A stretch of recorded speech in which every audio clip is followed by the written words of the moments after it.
Today we started working on proportional relationships, being able to test those relationships and prove whether they are proportional or not.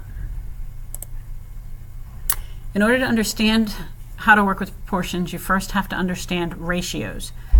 You have to remember that a ratio is a comparison between two amounts. In this picture, we've got 3 blue squares in comparison to 1 yellow square.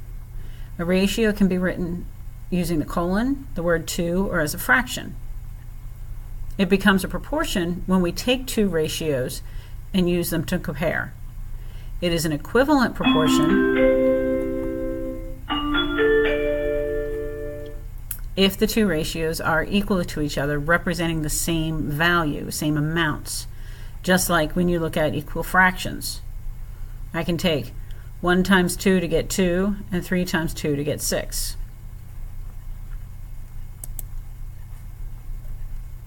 When we're looking for proportions, we're looking for a relationship that is present between 2 or more equal ratios. So like in the last example, I could have added a third ratio to that list of proportions in order to show that they are all equal to each other. We're going to be practicing how you can use graphing in order to prove whether relationships are proportional, and how you can also use the idea of equal ratios. If we're using graphing, you take the list of data and you simply graph them as you would any set of ordered pairs. These are all your x, these are your y. So the first ordered pair, 2, 4. Go over 2 up to the 4. The next ordered pair, over to 6 up to 12. I don't know what that is. Over to 10 up to 20. And when you connect all of those points and they make a straight line, it shows that they're proportional or equal to each other.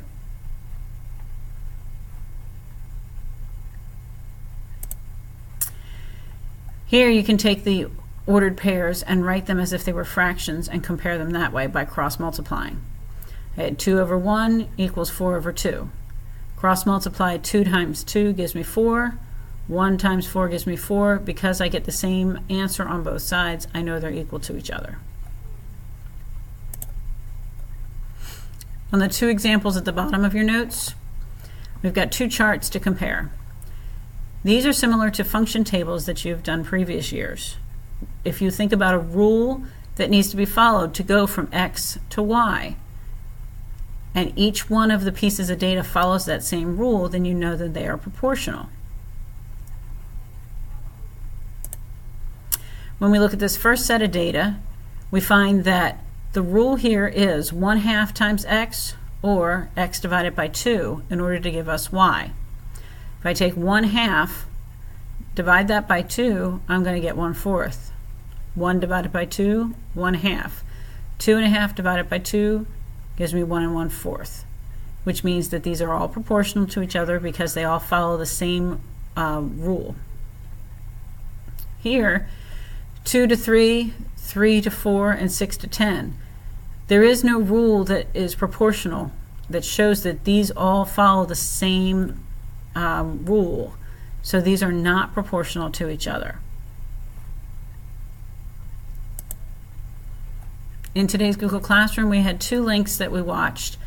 First one on what is a ratio, just to review what ratios are, and then an introduction to proportional relationships. This Khan Academy video also contains a list of other proportional videos that we will watch some, but not all, throughout the week as we work on this. By the end of the week, you'll be expected to be able to prove whether a set of data is proportional or not based on the different methods that we're going to be looking at, the graphing and the equal ratios.